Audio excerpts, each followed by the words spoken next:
name is Sarah Omar, and I'm an assistant professor in Arabic and Islamic Studies here at Georgetown University. I'd like to welcome you to our series where you get to meet scholars and hear them discuss their intellectual journeys. My guest today is Dr. Michael Sells, professor at the University of Chicago. You can find his full biography on this page. Dr. Sells, welcome, and thank you so much for being with us. It's a pleasure. So I'd like to start by having you tell us a little bit about yourself and what brought you to your areas of research and study. I think after graduating from college at Gonzaga University, I spent 3 years in Tunisia, 2 of them in the Peace Corps. And I had been there once before when I was a student abroad in Italy. And I realized that this was a world I really wanted to be part of in some way. And that led me to apply to the University of Chicago in comparative literature. And there I was fortunate enough to take courses with Fazl Rahman, who taught a seminar on the Quran where we would just read passages in the Quran and discuss them.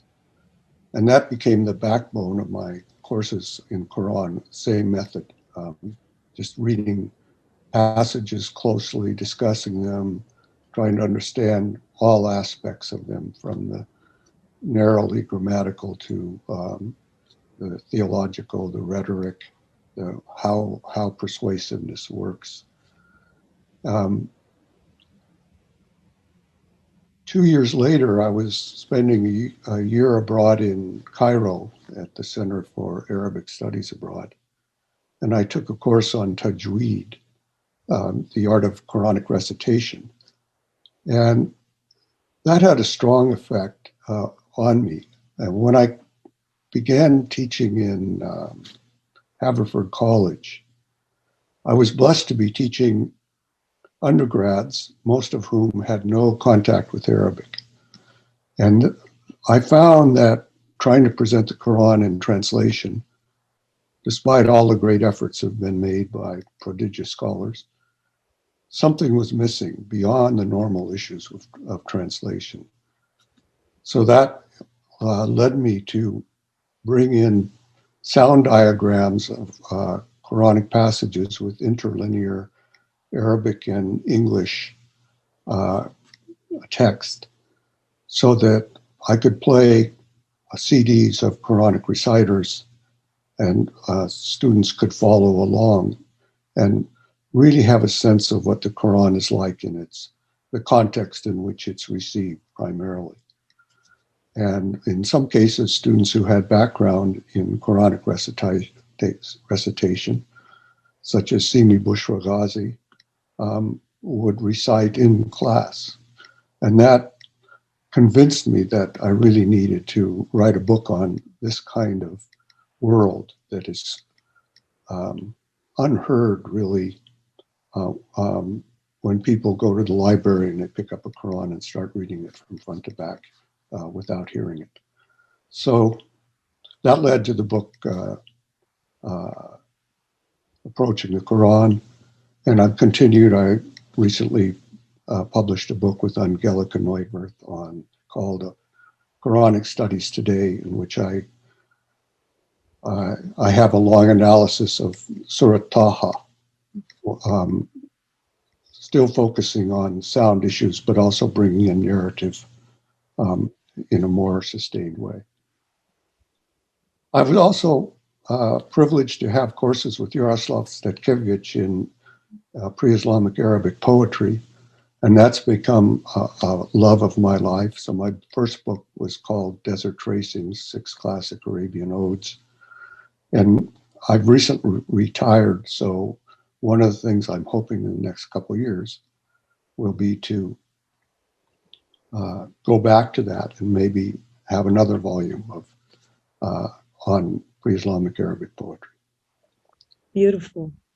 If you can maybe give us a sense of the types of questions you've been asking in your research, and I know the scope of your work is vast, and you've had a really long and productive career. So if you can give us a sense of maybe the types of questions you've asked and how those have maybe changed and evolved over the course of your career. Yes, I think I'd start with in the area of Islamic mysticism. I also began with Fazl Rahman. He wasn't known as a scholar of Sufism, but he was deeply read in Sufism and had a deep heart for Sufism. So we read Ibn Arabi in his classes, and that led me to an interest in mystical language. And I wrote my dissertation on mystical language in Greek, Latin, and Arabic uh, literature. And that ultimately became a book called Mystical Languages of Unsaying. And the question that was driving me there was the classic question that if that whatever the transcendent is unspeakable and indescribable, then what is all this literature trying to do if it's not trying to describe that? And if the experience of encountering the deity is inexplicable and cannot be shared, as the poets and mystics say, it's a secret, must be protected, then what is all this writing?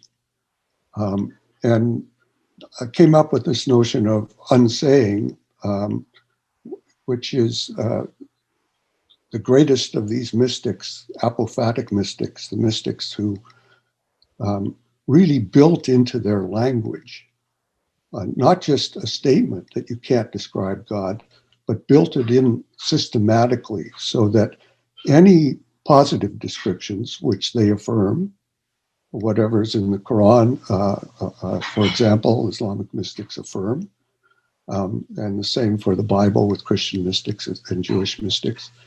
Whatever they affirm, there's something there that breaks into it to free it from delimitation. And that's been a guiding fascination of mine throughout the career is how this language works. And Ibn Arabi is the master that I've been working on most recently in that regard, both in his poetry and in his prose.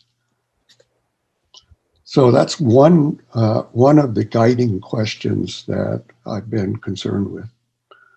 The second one occurred during the Bosnian War when it became clear that religious mythology was being used to, and conspiracy theories were being brought together to create an ideology of genocide. And that the religious ideology was powerful and deep. And at the time, people were writing it off as, isn't it quaint that these people believe that they're still fighting a battle that occurred in 1389, and that Muslims are like Christ killers, etc. And I thought this is actually something to be taken seriously. And it was at that point, and I think so many of us have this feeling in academia, that you research and try to understand things, but you also want to be able to act. So we started a small group called the Community of Bosnia, which ultimately brought about 50 students who had been ethnically cleansed to the States, found them host families and host schools and communities of support. And through them, I was able to contact their own personal stories. And they were able to go on radio and TV. And as soon as they went on radio or TV and started speaking, it did more to eliminate this age-old antagonism myth that was being used to justify what was going on than any amount of op-ed pieces could ever do. So those two experiences together led to the book, The Bridge Betrayed, Religion and Genocide in Bosnia. And I'm hoping once travel restrictions are ended and I've had some time to rest, to go back to Sarajevo, which I visited in 2002, and meet all the extraordinary people there in Bosnia that lived through that so bravely and faced a genocide that was so imminent and destructive. Wow. Well, thank you for that. A follow-up question, and if you can just touch on this as well, is I'm wondering how you've adjusted and altered your approaches or methods as your projects and the questions you've been asking have changed, and also how you've altered those methods and approaches as the fields you're working within, and obviously you're navigating several fields. How when those are changing as well, how you're altering your methods and approaches. Um, well, one example is the first book on the Quran, approaching the Quran. I was focused on the early Meccan surahs that appear largely at the end of the Quran, and which are uh, extremely lyric with little or no narrative. That is, there's primordial time, there's the afterlife, but there's no long narrative discussion of this happened and that happened, etc. And so so I was focused on the drama, the sound quality, which is extremely dense and powerful, and the way the Quran brings the hearer into a confrontation with the truths that are being discussed in these. As my Quran seminar went on for decades, I became more interested in some of the narrative passages. And so I began working with narrative theory, and the stories of Musa are among the most extraordinary narratives, and they're scattered throughout the Quran. And they often tell similar stories or the same story in different modes or keys. So the most sustained Musa story is Surah Taha. And the first 79 verses prior to the destruction of Pharaoh form a remarkable narrative block with back flashes, forward flashes, stops, repetitions, speeding up of narrative time, slowing down of narrative time. And so that has been a joy to be working on in the last few years. So there's one example of a major question that shifted. A second question after the Bosnia book on religion and violence was, having seen how the genocide leveled against Bosnian Muslims was using tropes of that had been used against Jews for so long. I became convinced that the blood libel, the calumny that Jews have something in the Talmud that requires them to kidnap and sacrifice Christian children and take their blood and use it in their matzah and Purim pastries, etc. I taught that seminar for about 8 years, going through the whole history of it. Most Americans have no idea what it is. And it's such a powerful part of history. And it became clear with Pizzagate that these same tropes were there, that Hillary Clinton and George Soros, a Jew, had plotted to kidnap children and hold them in a dungeon in a pizza parlor. And as I'm sure your viewers will recognize, that became a major part of the campaign in 2016 and then morphed into QAnon. So structurally, it's not like Pizzagate and QAnon came out of people that were promoting the blood libel and they just switched it over.